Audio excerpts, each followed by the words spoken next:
d'un point de presse, pas dire une conférence de presse organisée par notre syndicat national des travailleurs de la Poste, qui voudrait s'adresser donc à l'opinion publique nationale et internationale. Donc le syndicat s'adresse donc à vous dans un contexte de profondes inquiétudes. Au-delà des revendications sociales traditionnelles des travailleurs, il s'agit aujourd'hui de la survie même de l'entreprise nationale SN La Poste. Cette institution, autant autrefois fleuron de nos services publics, est aujourd'hui confrontée à de nombreuses difficultés qui menacent gravement son avenir. Parmi les obstacles actuels, pour ne pas dire factuels, nous déplorons le retard récurrent des paiements de salaire, la suspension de plusieurs acquis pourtant inscrits dans les accords collectifs de l'entreprise et un manque de trésorerie qui asphyxie notre fonctionnement quotidien.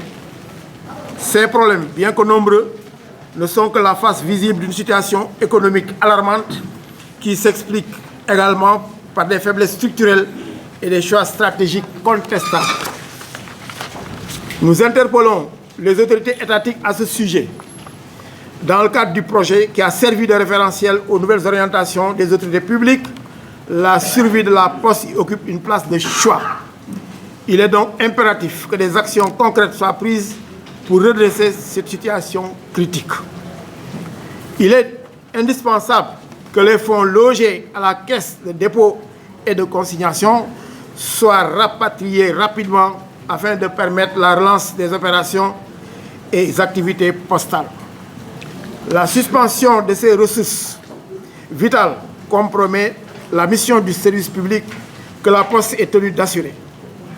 De plus, il est urgent de relancer les activités postales en tenant compte des transformations liées à la mondialisation, aux innovations technologiques ainsi qu'aux crises récurrentes comme celle du Covid-19 qui ont durablement affecté notre secteur.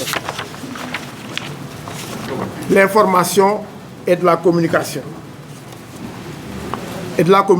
Tandis que la qualité des services a souffert d'un encadrement législatif dépassé et d'une offre financière obsolète.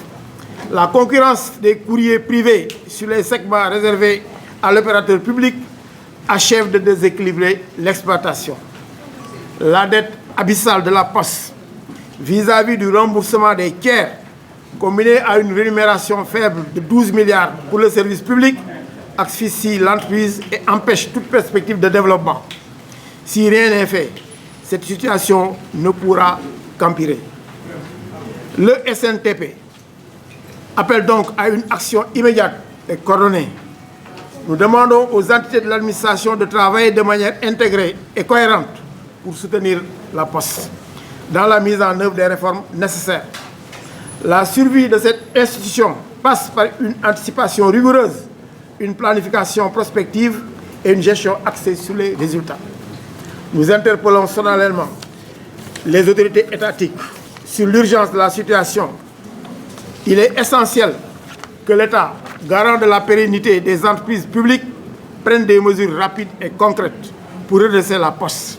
L'avenir de la Poste dépend directement de l'action résolue des pouvoirs publics. Nous avons plus que jamais l'obligation de nous réinventer et de réformer en profondeur la Poste afin qu'elle puisse répondre aux attentes de ses usagers tout en restant compétitive dans un environnement en perpétuelle mutation.